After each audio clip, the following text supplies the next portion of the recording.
Okay, we'll go ahead and get started. So hello everyone, and welcome to today's webinar. I'm glad you're here, and I really do appreciate you taking the time to join us. I'm Jennifer Bradley. I'm a senior fellow with the Kresge Foundation's American Cities program, and I'll be serving as today's Master of Ceremonies. This webinar is the second in a series exploring how the unprecedented flow of federal funds into cities can be used to advance equity, center community voice, wisdom, and priorities, and move away from the status quo towards truly transformative investments.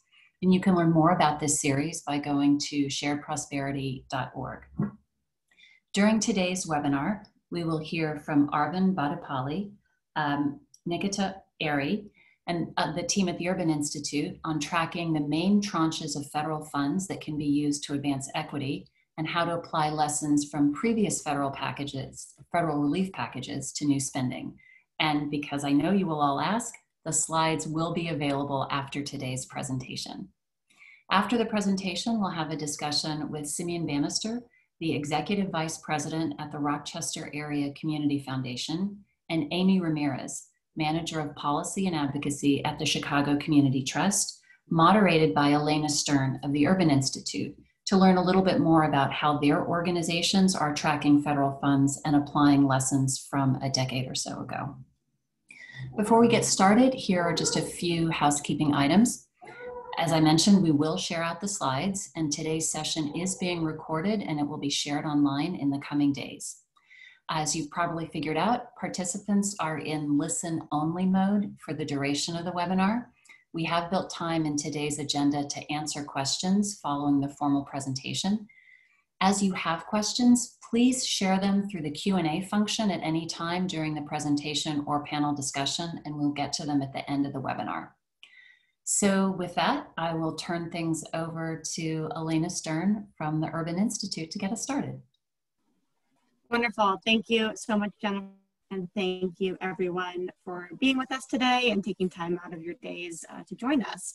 Before I turn it over to my brilliant colleagues to talk about the results of research, I wanted to provide a bit of context to situate the sort of presentation that you're about to hear. This research is part of a broader project in partnership with the Kresge Foundation and the Shared Prosperity Partnership. We're at the Urban Institute. We're trying to sort of understand how federal recovery flows can advance the recovery by both looking backwards and drawing lessons from previous federal responses to sort of economic recovery and understand, what we learned and where can we improve in terms of using recovery funds to advance inclusive growth. And then we are also working to identify, quantify, and understand how those federal recovery funds are flowing to 3 of our partner cities in Memphis, Chicago, and Rochester under the current major recovery bills. And those first 2 are what you're about to hear a lot more about. And then we are working closely with partners in each of those 3 cities to produce tools and resources that can support the work that they're already doing, aligning these federal recovery flows with local inclusive recovery goals. And then finally, trying to still ensure we learn in this process with others working in this space. So all this to say is stay tuned. We're hoping to be sharing out a lot more as we undertake this journey, and we look forward to sharing that. And so with that, I will turn over to my colleague, Nikita. Thank you. Great. So I'm just going to walk through our process as far as the federal recovery funding research we've undertaken up to this point. So you can go to the next slide, please. Thanks. Yeah, so we've decided to look at 3 pieces of legislation from the federal COVID response: the CARES Act, the Emergency COVID Response portion of the Consolidated Appropriations Act, which has that lovely initialism right there, and the American Rescue Plan, because these 3 bills contain, from our perspective, the most relevant funding opportunities for state and local governments. That said, we weren't able to cover all such opportunities that have gone out over the course of the pandemic. We narrowed down the appropriations in each bill according to a few criteria First, funding needed to be provided directly to state and local governments and be available to use after the end of this year. We aim to include programs with funding for economic recovery, but we excluded that funding that was focused on emergency response, public health, that sort of thing. We didn't look at any programs with less than $1 billion in funding from any of these three bills, and we excluded programs that primarily provide funding to individuals, nonprofits, or businesses. So out of the top line numbers of each of these bills, of course, there were the 2 rounds of flexible state and local aid out of the CARES Act and American Rescue Plan. So first $150 billion from the CARES Act, and then $350 billion from the American Rescue Plan. But in addition to this, we've identified $221 billion in programs from across these 3 pieces of legislation that is flowing to state and local governments and are either flexible enough or well attuned to the inclusive recovery goals. And could support local governments' inclusive recovery efforts. Sources of this funding vary, but in general, we're talking about things like emergency rental assistance, transit and transportation funding, CDBG, competitive grants through the Economic Development Administration, and more. And lastly, CARES Act funds expire soonest, but funding authorized through the Response and Recovery Act and the American Rescue Plan is generally available over multiple years, going as far out as 2025 in some cases. Okay, next slide. So our project aims to track this pool of funds at 6 stages. So once funds have been appropriated, federal agencies apportion the funding among state and local recipients, enter into obligations to provide the funding through grants or contracts, and then finally the money gets out the door from the federal government to state and local recipients. We're now with the federal fiscal recovery funds, at least at the planning stage, where state and local jurisdictions are allocating the funding among agencies, projects, initiatives.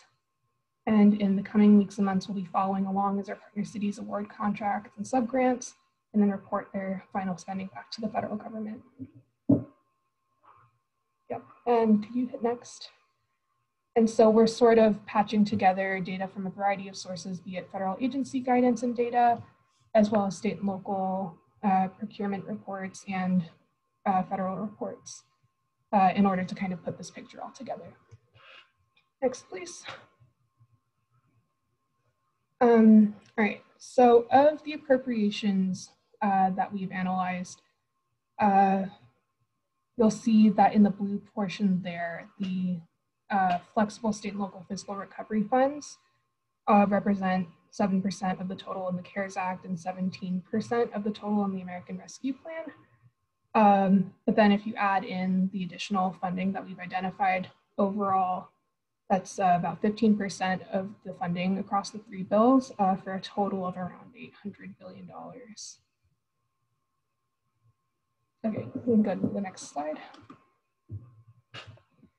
And then breaking down the funding further, we've assigned a primary use to each of the funding streams from each bill. You'll see that general fiscal relief and flexible funding is the largest category by far, comprising just around 40% of the total pie that we've put together here. Transportation and infrastructure and housing are the other 2 significant sources of funding. And then, yeah, funds for economic development, childcare, and K-12 education, workforce development, and community development are more limited. So to the extent jurisdictions have the ability to be more creative with some of their uses of funds, transportation and infrastructure and housing might be, or the general fiscal relief might be where one might look to supplement funds in some of those smaller categories, for example. Okay, next slide. So here's how the allocations break down by use in each of the 3 cities we're partnering with.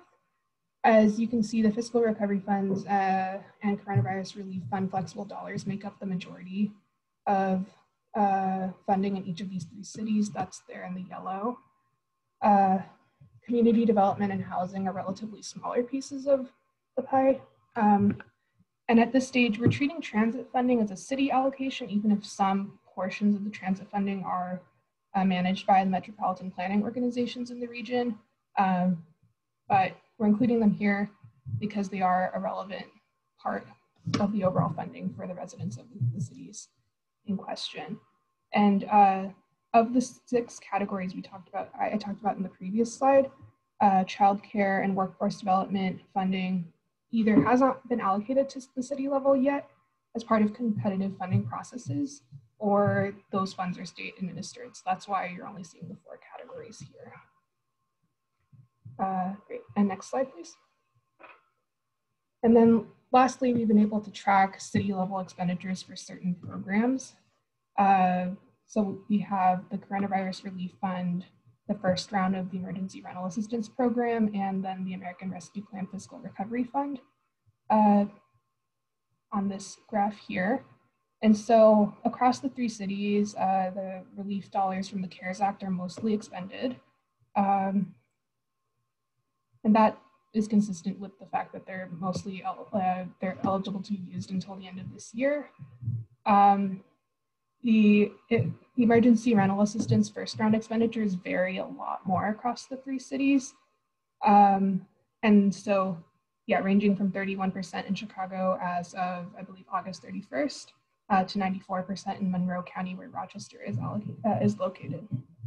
And lastly, none of these 3 cities had reported expenditures out of their fiscal recovery fund allocations as of the August 31st interim report, since those budget and planning processes are just underway now. So I'm going to pass it to my colleague Arvind now to talk through lessons from the Great Recession and why these efforts to track spending are important for promoting transparency and accountability. Thank you, Nikki. Thank you, Nikki, and thank you, Elena. So we'll start with just a little foundation of what the Great Recession and the American Recovery and Reinvestment Act was, and then we'll talk about takeaways that are applicable to the American Rescue Plan Act as well. So next slide, please. So the Great Recession ended in late 2009, but its harmful impacts were felt much longer. At its peak, over 15 million people were unemployed and over 44 million were in poverty. There were a range of fiscal responses from the federal government. The American Recovery and Reinvestment Act, also known as ARRA, enacted in February 2009, was the largest of them. It cost about $840 billion, according to the Congressional Budget Office, and the state and local provisions within it totaled about $280 billion, with $144 billion in flexible or discretionary funds, largely from Medicaid and K-12 education aid, and also some for transportation investments and smaller grants for localities to retain jobs at risk of layoffs. Next slide, please. So when you look at the American Rescue Plan Act now and the ARRA from before, there's some major similarities in what they're trying to do. There's a need for coordination between federal, state, and local governments to deploy an unprecedented infusion of public funds relatively quickly, using those vast amounts of temporary federal relief to balance budgets and also provide public services which are at a greater demand, while also using the funds to spur a recovery and addressing disproportionate economic impacts from their respective crises, and also a pretty uncertain trajectory of economic recovery ahead, but also state and local officials utilizing it as an opportunity for long-term strategic fiscal planning. Next slide, please. In terms of the major differences between the 2 times, so the goals of ARRA and ARPA vary a little bit because one, ARRA was trying to address a global economic downturn with local impacts, whereas ARPA is trying to address a public health crisis that is creating economic harm. The use of funds vary as well. With ARRA, there was a desperate need to patch over budget cuts and spur capital spending, whereas with ARPA, the funds are being used to support an equitable recovery. And in terms of the financial position as well, with ARRA, states and localities had 3-year revenue declines causing budget cuts, whereas with ARPA, the revenue declines were relatively smaller and are now following a stronger growth instead. Next slide, please. So what are some takeaways from what we've scanned from the literature on transparency and accountability with ARRA. So ARRA created a Recovery Accountability and Transparency Board to coordinate agencies' monitoring efforts and publish reporting data on a new website, recovery.gov. This recovery portal marked a pivotal shift in transparency in federal spending by providing regular and timely access to federal, state, and local finance reporting and trends over a web infrastructure. It served as a model for what came after with the Government Accountability and Transparency Board and the Digital Accountability and Transparency Act in 2011 and 2014. However, the discontinuation and unavailability of that data now online may have limited subsequent public awareness and outreach. So in administering ARPA funds, the federal government could improve public awareness and oversight by centralizing that reporting across programs and hosting these plans and analyses indefinitely.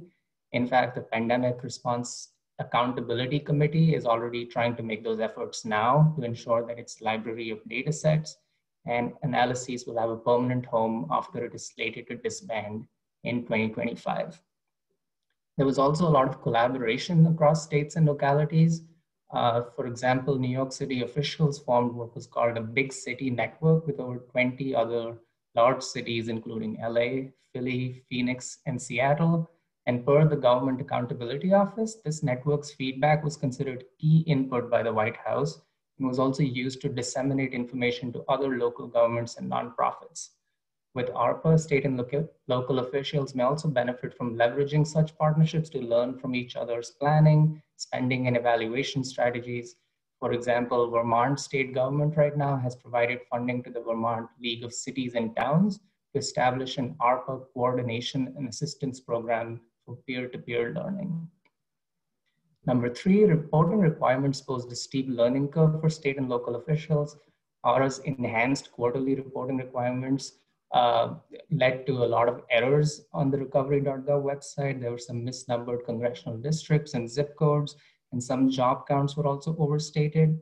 State and local officials struggled to meet those swift reporting deadlines and often having to enter key recipient and award data manually and also duplicatively to not just recovery.gov, but also to federal agencies administering those funds. So to help address these reporting challenges, the Treasury Department now is providing technical guidance and hosting multiple webinars on compliance and reporting for the state and local fiscal recovery funds program, and also on how to assess and address equity gaps. And previously, we've learned that technical assistance from federal agencies has played an important role in equipping state and local officials to use these funds effectively. Number 4, lack of outcome measures may have undermined accountability. A lot of the accountability measures in various ARRA programs were focused on monitoring fraud and waste, and less attention was paid to ensure that states and localities spend the funds effectively and equitably. The outcome metrics required from all recipients were primarily number of jobs created and jobs retained. Those federal agencies such as the US Department of Justice or USDA had additional requirements for specific programs.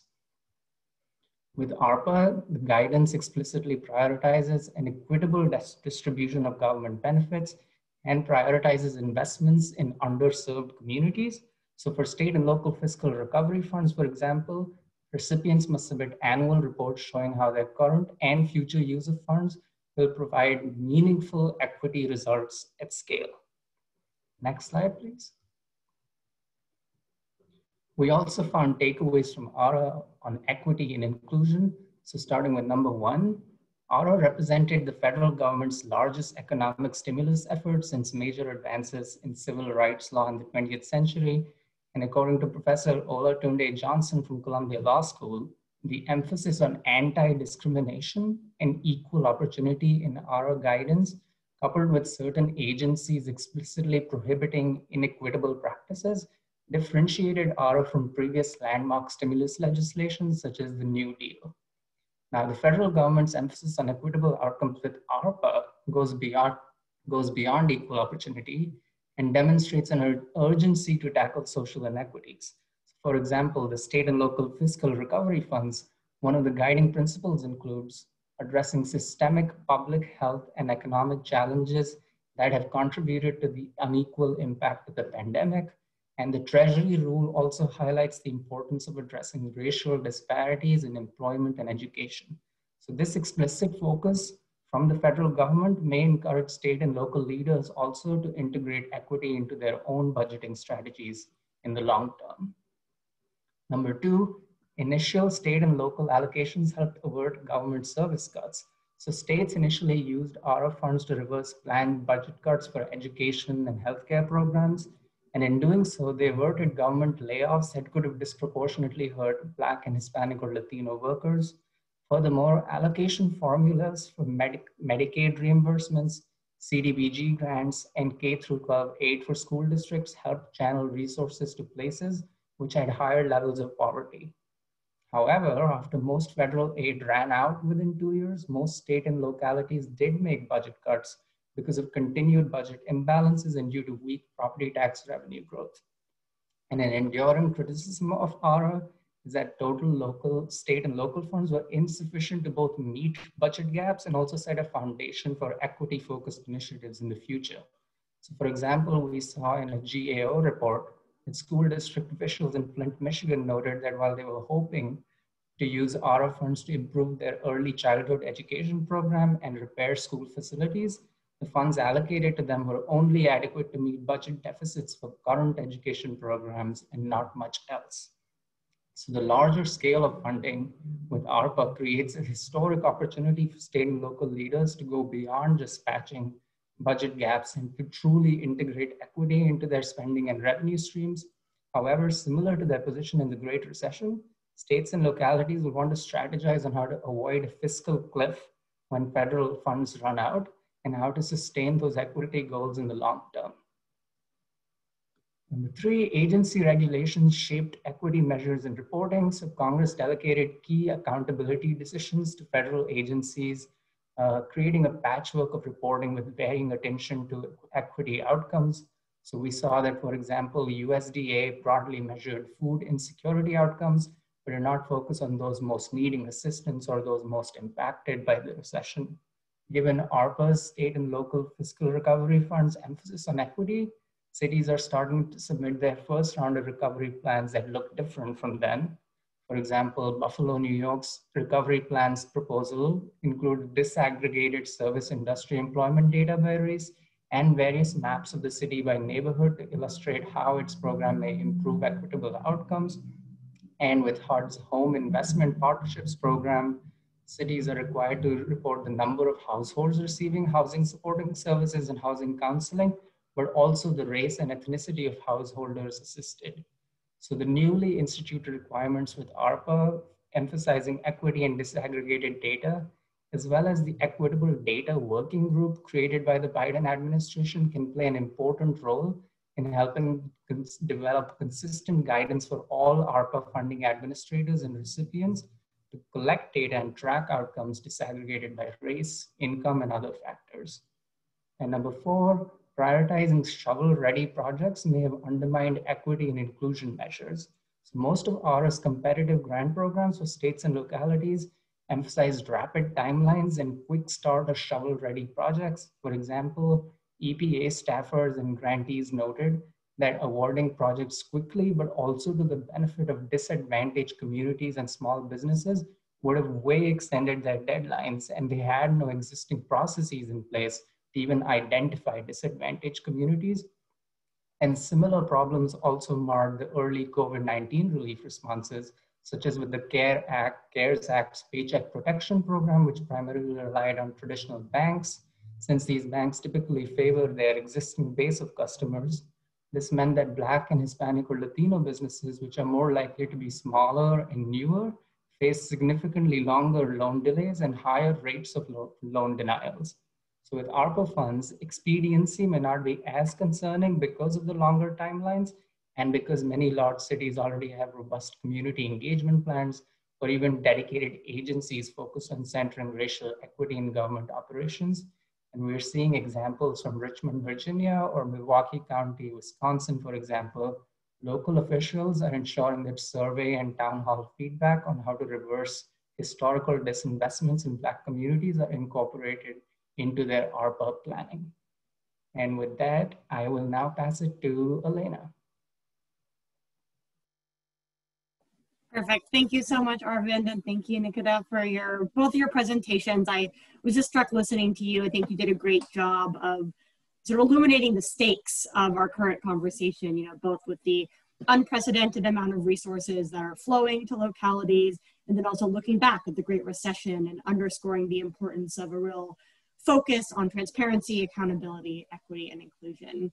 And that's why I'm very excited for our panel discussion with two individuals who are at the forefront of learning from those lessons and ensuring that these resources advance an inclusive recovery in each of their cities. So we're joined by Simeon Bannister, who's the Executive Vice President of the Rochester Area Community Foundation, and Amy Ramirez, who's the Manager of Policy and Advocacy for the Chicago Community Trust. So thank you both so much for joining us today and taking time to be here. So I'll just jump right into the questions. I know we have a lot to talk about. So we just heard Arvind talk about lessons learned from the Great Recession, so I think we'll start there. Can you share some lessons that were learned respectively in Rochester and Chicago during the Great Recession and the implementation of ARRA? And did the lessons that Arvind just shared resonate with you? And maybe Simeon, I'll ask you to tee us off. Sure, and thank you for inviting me to this conversation. And I know we've got brevity as the order of the day so that we have time for questions, so I will jump right in. I think a couple of things that Arvind said that really resonated. Number one, particularly in the last part of his presentation, he talked about the disproportionate impact, and we're seeing that on smaller organizations, smaller businesses, who are largely BIPOC-led, BIPOC-owned, and that segment, whether it's in nonprofits or in the private sector, has borne the real burden of the COVID-19 pandemic and its economic ramifications. So I think we have to start there. I think the second thing that really resonated is the fact that certainly from the Great Recession of 08 and 09, a lot of research demonstrates that there was a delayed impact. And so we may not have seen the worst in terms of some of the economic challenges that'll flow from this very, very frustrating and terrible pandemic. And so we've still got a lot more work to do. I would also just point to some of the language, some of the nomenclature from 10 years ago. We saw on the slide, shovel-ready projects. I remember shovel-ready projects. I imagine many of you do. I was working for New York State at the time, and I remember scratching my head and trying to find the definition of a shovel-ready project. And Arvind really kind of pointed to the real challenges of kind of urgency as a counterpoint to equity. And certainly we'll have a chance to explore that more deeply. The last thing I think just in response is, in addition to looking at the Great Recession, I would encourage us to look even further back. If we go all the way back to the New Deal, Great Society, other pieces of legislation that were a stimuli for the economy in the wake of economic downturn, what we see is a pattern over and over again of racial exclusion. And I think one of the things that we all know, and it's true from the redlining discussion and the echo effect that it's had to today, it's certainly true in who could get access to Social Security and who could not by professions undergirded by the infrastructure of race. If you take all of that in sum total, this moment represents an opportunity for another shift, another epochal shift. And my hope is, similar to what Arvind had in his slides, that we really do focus on equity, not just as the right thing to do or a moral thing to do, but as a very practical and pragmatic thing to do to set the stage for economic growth. Perfect. Thank you, Simeon. And Amy, I'd love for you to, as you're reflecting on the experience in Chicago, responding to the Great Recession and ARRA. Yeah, I mean, I agree with everything that that Simeon said, and the need to really look historically, even beyond ARRA. I think that, you know, that term shovel ready definitely kind of like strikes a chord and is, you know, something we have to keep in mind when we think about potentially harmless terminology. Like the effort in that moment was, our economy is hemorrhaging jobs and we just need to get people back to work, and how can we do that as expediently as possible? But that approach of shovel ready implies that the funds will inherently go to entities, organizations, or governments or whatnot that have these projects ready to go. And the organizations or the government agencies that are less well-resourced, they really don't have the luxury of being proactive and building out these robust plans and projects on the off chance there may be a catastrophe that leads to an infrastructure bill that will then provide them the funding to do that. And we have to keep that in mind, that the terminology we use, even if it's not thinking about, the equity component, will definitely have an impact on who fares best at the end of the day with these projects.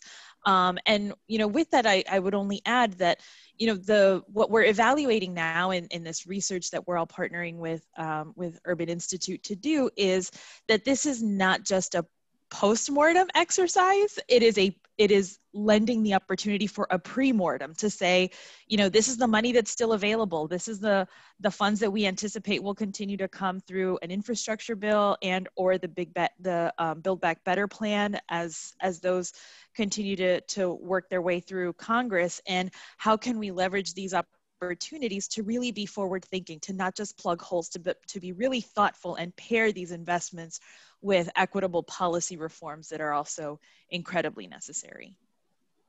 All right, thank you both. And Amy, I appreciate your focus on the pre-mortem and how critical that is. And one other thing you both reflected on, I think, Simeon, I loved how you put this, is the idea of urgency as a counterpoint to equity. And so maybe that brings us naturally to thinking about the CARES Act, which was intended to provide that immediate, urgent crisis response. So would you mind reflecting on how each of your cities navigated administering funds from the CARES Act, and what lessons from that experience might translate to the opportunity that ARPA funding presents? And Amy, I'd love for you to start this off.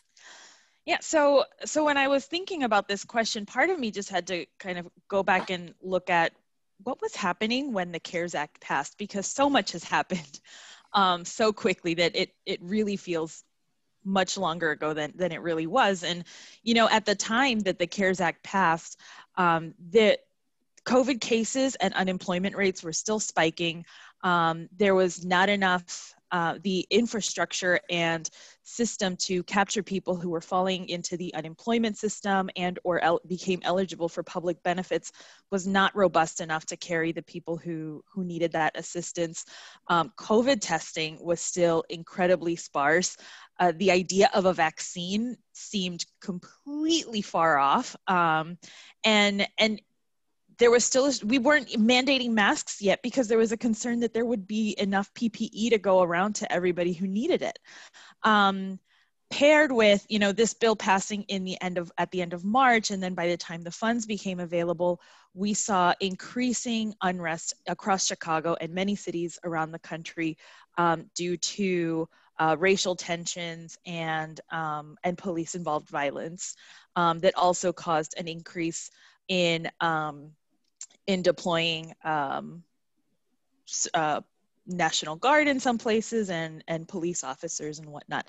And I say this, to kind of like set the context for where we saw the city essentially be very reactive. They were responding to, at the moment, an emergency, and there wasn't a lot of thought of being very thoughtful or proactive in how the funds were used, because we were still in response mode, and it was so, there were so many unknowns at the time. And in Chicago, a lot of that money went to assisting the airport, small businesses, homeowners, renters, the public health response, assistance for people experiencing homelessness, workforce supports, older adults, food access, human services, and then also the violence prevention and domestic violence components of that increased need as well. And we saw one of the big things that came of this was a big criticism of the city for their use of supplementing personnel costs with CARES Act, which was a completely allowable expense, but a lot of that also went to police officers because of the increase in protests and police presence. And not to take too much into like what was going on and whatnot, but there's still this perception of this movement to defund the police, and now you have that other tension and these other criticisms. And as we think about now with ARPA dollars, and it feels like things have settled down a little bit, particularly in the public health aspect. We have a vaccine. Things are starting to open up a little bit. Kids are in school. We're starting to go back into our offices a little more. And what ARPA really presents is this opportunity to have that more forward-thinking approach of not just responding to the emergency, but how can we really leverage this for a thoughtful economic recovery. And actually on Wednesday, our city's expected to vote on their budget. And there are a few things there that kind of lend to some optimism, one of which is piloting a guaranteed income pilot for about 5,000 families. Another is piloting alternative responses to leveraging police, but for specifically for mental health and substance abuse crises, and then also continued supports for families, small businesses, and communities. So it feels like we're moving in the right direction, but there's certainly some advocacy opportunities to make sure that we have the impact we want to see. Perfect. Yes, and we'll definitely dig more into those advocacy opportunities. But first, Simeon, I'd love for you to reflect on Rochester's experience administering the CARE Act and looking ahead to ARPA. Yeah, I want to pick up on Amy's theme of kind of responding in crisis. And it's interesting because in some sense, the expectation was certainly to walk and chew gum, but we had to walk and chew gum, do it on the tightrope, swallow one of those fiery swords, juggle, and so there was just so much to do. And so the real question became one of prioritization, right? And kind of what to lift up, what to try to tackle first and in what order. And that required collaboration. One of the real, I think, success stories for our community was the creation of a community crisis fund. And the reason why it was, I think, particularly successful in Rochester is because in a lot of communities, the crisis funds, a lot of folks were out of the gate, they quickly did that. We did it as well, moved quickly to pull dollars together, but we had the insight to pause for a moment and ask who wasn't at the table. And one of the things that we realized is that we hadn't engaged partners from the public sector, kind of folks from the broader community, folks that were the most impacted. And doing that gave us a chance to realize, particularly in the case of the public sector, that our initial inclination would have been to distribute dollars immediately for operations to help sustain folks. But we got word that the Senate was working on a piece of legislation that might have dollars for nonprofits. And as we kind of dug into that a little bit further, our public sector colleague was at the table from our Senate office, said, yeah, I think that's actually going to happen. Let me get some more details. We learned about what ultimately became the Paycheck Protection Program and its extension to nonprofits, which saved us as a crisis fund from distributing all that money that quickly in a way that would have ultimately been redundant, right? So we could use those dollars instead to wrap around many of our nonprofits and other organizations. Instead of paying for staffing and operations, we could help cover the expense for personal protective equipment as an example. So that was a real success story. The other thing I'd point to is on the chart that Nikki showed earlier.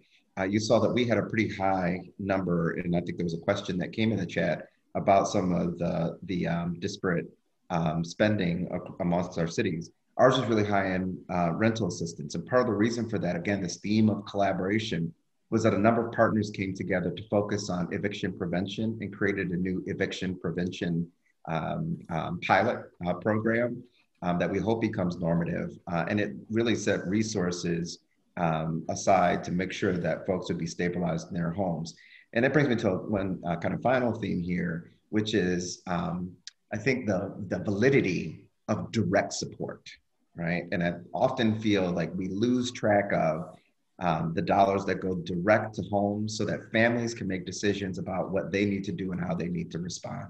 Because the fact of the matter is that, the vast majority of folks are capable and rational, and that is regardless, by the way, of their racial background and identity. And so there is something valuable about getting the money directly to people, particularly those that have been on the economic margins.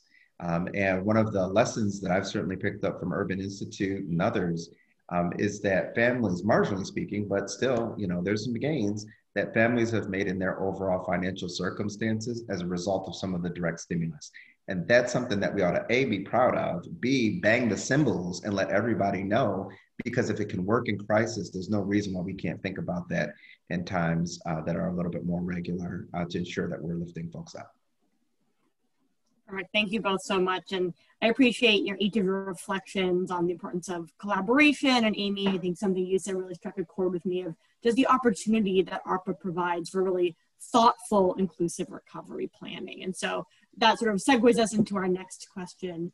I think we've heard some of this in your responses already, but I'd love to hear if anything that you haven't gotten to touch on yet in terms of the inclusive recovery goals that each of your organizations are working on. And Simeon, I'll ask you to start us off. Yeah, so many of you, well, maybe you don't know that Rochester is the home, and it's the resting place, final resting place for Frederick Douglass. And Frederick Douglass, of course, had the North Star newspaper, and was certainly a paragon figure in this country, and certainly a real icon for our community. And so kind of in that legacy and that tradition, we've lifted up the North Star Coalition. And what the North Star Coalition seeks to do is to follow our North Star, which is how do we get more of these stimulus dollars into the hands of people that have been economically marginalized, period, full stop. Here's the reason why. We know that economic disparity often leads to economic decline. And so it stands to reason that economic parity, or said another way, economic equity, is the route towards economic growth. And there are a whole bevy of studies, not the least of which is a paper that recently came out from the San Francisco Fed called The Economic Gains of Equity, that estimated that we've lost somewhere in the neighborhood of $70 trillion of potential economic growth as a result of our inequitable practices, the hiring bias. One of the things I loved about that paper is that not only did they account for differentials in education and so on and so forth, but they said, even if you equalized for all of those, right? Even if you accounted for that, you would still see some of the disparities that continue to show themselves. And so there's a real opportunity here to shift the way that we work and the way that we operate. And the North Star Coalition is intended to do that. The way that we're doing it is being community driven and data informed. Another icon for Rochester is George Eastman, who was in some sense the very paternalistic father of the data driven scientific decision-making process. And that can be important, but we also know that science and data, particularly data that's decontextualized, can be very violent, right?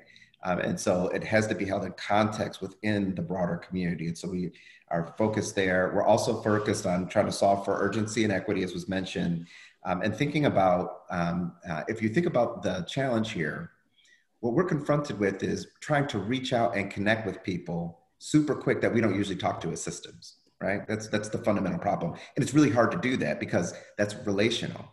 And so what we're recognizing is that building that infrastructure now and then maintaining it for when the next crisis inevitably comes is the right way to solve for it. So we're trying to build infrastructure here that can last, not just for this crisis, but that can be something that can be sustained.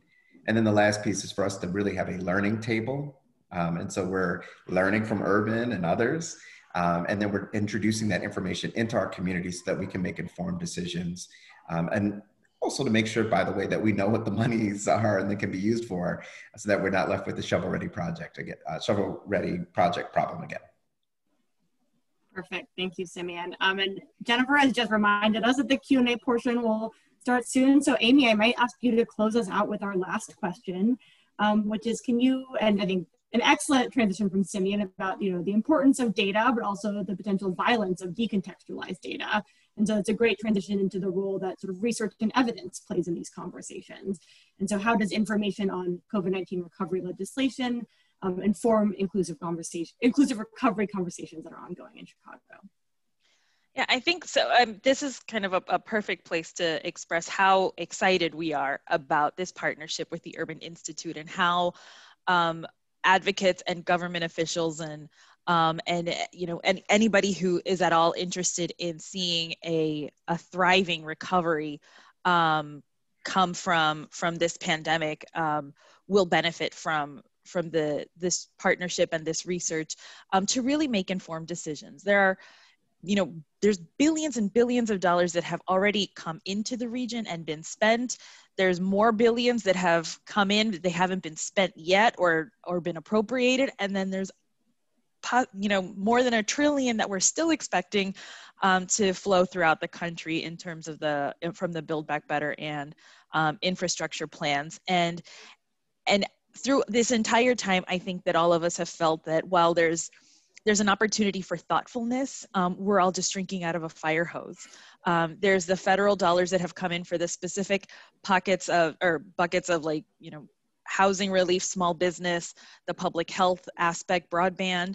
And then there's the other, the more nimble funding that's going specifically to states and localities for their own fiscal recovery and where they can kind of plug holes that are specific to their jurisdictions. And then there's the role that philanthropy plays in partnering with government and help and being even more nimble, although far less resourced than the government, but we all have an important role to play. And to the extent that we can leverage this information that Urban is so generously helping decipher for all of us, that we can at least make that contribution to our government officials and to other nonprofits and advocates to say, this is the landscape. This is where all of the chips are falling thus far.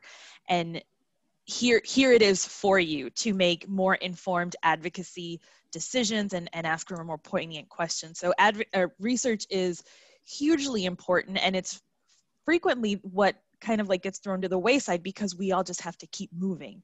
And we're really, really excited that there's this infrastructure being built where we can kind of help provide that research and that information so that, closing the racial and ethnic wealth gap, which is our strategic goal, is it's a huge task, and there are too many aspects within it. But if at the very least we can help folks identify the information they need so that the subject matter experts can then leverage that for informed advocacy, could potentially be game-changing in this recovery. Perfect. Well, thank you so much, Amy and Simeon. I know we could talk about this for hours longer, but I want to make sure folks have time to ask you questions. And I think we'll also be bringing Nikki and Aravind back on camera as well if you have questions about the sort of first presentations. I will turn it over to Jennifer. Great. Thanks so much, Elena, Simeon, Amy, Aravind, and Nikita, for all that you've shared with us. Elena, a quick question for you. Monique Tiller has asked if the Urban Institute will be releasing a full report detailing findings on the impacts of the CARES Act. Is there a place that folks can go or something that they can be looking for on the Urban Institute's website now or later around CARES? And if you could just remind us of kind of the cadence at which some of the information from this research project might be available to folks. Yeah, that's a great question. Well, I will say, and I'll be interested in Nikita and Arvind, if you know of something specifically focused on the CARES Act, I will say in the aperture of this project, we will have a brief focus on lessons learned from ARRA coming out, I think by the end of this year. Arvind can speak to sort of the exact release date there, so that's very exciting. We'll also be putting out a product that will sort of summarize what Nikita presented on, but going into much more depth than we had time to get into about tracking sort of the CARES, CAA, and ARPA funds. So I'm not sure, and that will be coming out hopefully by the end of this year, maybe early 22. I think we're still figuring out that timeline, and we can definitely share back with this group. And then the last thing I'll note as well is we'll have a product coming out sort of fall 2022 that sort of summarizes what we've learned doing the great partnership work we're doing in Rochester and Chicago with Amy and Simeon, and then in Memphis as well, sort of raising up the lessons learned across all of that work. So I don't know if Arvind or Nikita, do you know of anything Urban is producing on CARES specifically? Yeah, I don't know that it might be just braided into the general products on the COVID response. Got it. I know that we have folks from other extremely distinguished research institutions who are in the audience. if folks have resources to share about CARES Act, either forthcoming or ones that have been useful to them, please feel free to go ahead and put that in the chat. We have a question from Joe Perilla of the Brookings Institution. And Joe says that local governments seem hesitant to make new programmatic investments given ARPA's fiscal cliff. And can philanthropy help de-risk that? And are there any emergent, nascent, you know, it doesn't have to be fully baked, but you are okay sharing a little bit about it, examples in Chicago or Rochester? Simeon, because you're nodding, I will invite you to answer the question. I set myself up on this one, huh? So I think the answer is that we're certainly in an exploratory mode here. I've been talking with folks. We've got some representation down in DC, at least the Community Foundation represents a number of community foundations, about whether there are any limitations in ARPA and potentially in the next bills, and if there's even some advocacy opportunities to allow for organizations like community foundations, which are endowment based, right, to allow for some of the funds to be invested in a way that allow them to be more sustainable in the future. Because fundamentally, it's a race against time. And as Amy kind of pointed to, folks are drinking from a hose, and that's a terrible place to try to make long-term decisions. Yet the fact is that with this kind of distribution of resource, that's precisely the way that we should be thinking about it in terms of long-term. And so we're hoping that we might be able to buy time, as it were, with at least some of the funds, so that we can execute some of the strategies over a longer period. That being said, I know that we've, in Rochester at least, have an incoming mayoral administration. And so there's certainly a willingness for some creativity, and we're really excited about what that might portend for some decision-making, both in the short and intermediate terms. Great. Amy, anything that you and your colleagues at CCT are doing or know about in Chicago to extend that runway? Yeah, well, I think, you know, one of the biggest kind of examples of a new programmatic investment is the proposed guaranteed income pilot in the city. That's like a $31.5 million allocation of ARPA dollars for this purpose. I think an opportunity there is, you know, as we think about this as like a new program, and there's concern about the sustainability of it over time and its potential to expand, is, you know, what role can philanthropy potentially play in the evaluation process to make the argument for this not being another handout, which I hate that term, of money to low-income families, but, you know, making the argument that this is an investment and that has an economic multiplier that will generate tax revenue for our cities. It's not just about, you know, handing out cash. The other aspect that I would throw out there too is, you know, there's a lot more money out there than just the local and fiscal recovery dollars that have been appropriated to cities. And I think that because folks are, you know, it's hard to kind of like wrap your head around how much money is actually out there. In the conversations that I've been having with some local leaders, it seems like the focus right now, and especially because our city and our county are in the middle of their budget processes, the focus is very specifically on what to do with local fiscal or COVID recovery dollars from ARPA, and not getting a sense of what else is out there that, you know, maybe you don't have to use that limited amount of funds to do something really transformational. Maybe there's funding out there from funds that are, you know, for the purposes of eviction prevention or you know, public health or whatnot, that are for small business growth, that you don't need to tap into that bucket. You can, you know, leverage some other federal dollars, and it's very difficult because it is so much and it is so big, but that is an opportunity to kind of try to redirect to make some impactful investment further down the line. Excellent. And oh yeah, go ahead, please, Simeon. Yeah, no, I was just going to pick up on that because it's an interesting, this idea of sharing kind of the expertise of philanthropy with some of our government partners. I mean, one of the exercises that we go through on a pretty regular basis and at least in our shop, is determining which funds have the most restrictions, trying to spend those dollars out before we get to unrestricted funds that are more challenging to use. So it does feel like there's an opportunity there. I think the other areas we spend a lot of time looking for evergreen opportunities. And so really trying to help our government partners kind of see those kind of trees amidst the forest, and encourage, pardon me, I love to beat a good metaphor, but at any rate, see those trees through the forest, and to kind of pick those out as worthy investments, I think also makes a ton of sense. Got it. One of the questions that I'm curious about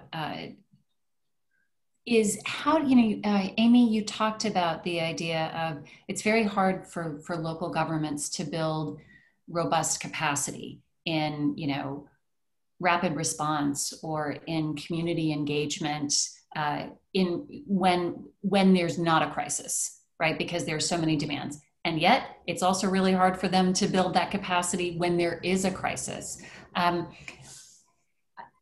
We discussed this question before. I want to torque it just a little. Instead of thinking about how government can have this kind of latent capacity, are there things that we can do in philanthropy, in the think tank world, right? A lot of the folks on this call are kind of government adjacent. What are ways that we can be useful with that kind of latent capacity, frameworks, ideas, so that we can help governments respond quickly?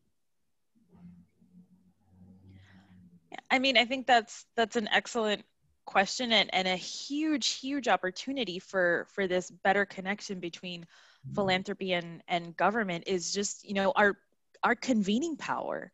A lot of times as we're kind of building our relationships, as policy and advocacy is relatively new for the trust, and as we're building these partnerships with elected leaders, one of the first thought is, well, how much have you invested in my community, and who are you granting out to, and which is important, and we're thrilled to be able to share that information.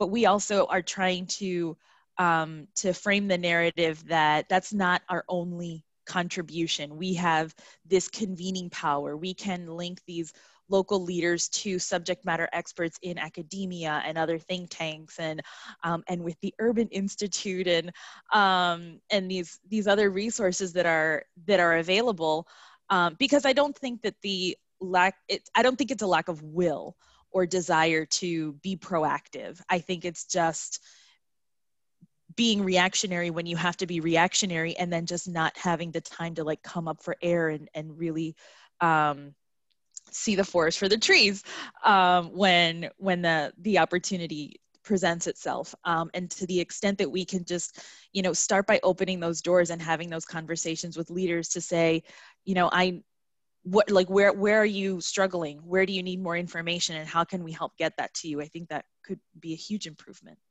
Got it. Simeon, as short as you can, given that the sands are running out. I would absolutely agree. I would extend it actually even a little bit further, and to say that what we have, certainly in Rochester, I imagine in many of the communities of folks that are watching, is a very deep level of cynicism about whether institutions can work. So then you come showing up during the crisis and folks are like, I'm good on you because I don't even know you. I don't have a relationship with you. And to the extent that I've engaged you in the past, frankly, many of our institutions have failed our communities. And so to me, the opportunity is for us to actually deliver, right? And not only to deliver, but partners like Urban and Brookings and others can help us articulate how we deliver, not just to the grass top stakeholders, but to everyday people. So the question is how we translate the information in ways that are consumable and that cut through the noise and that create a sense of agency and empowerment for folks that are in our communities. That is fantastic. And that is a great way for us to conclude with kind of that reminder that that's really what we're all here for. I'm extremely grateful to the Urban team, to Simeon and Amy for sharing your wisdom and insights, and to all of you for showing up.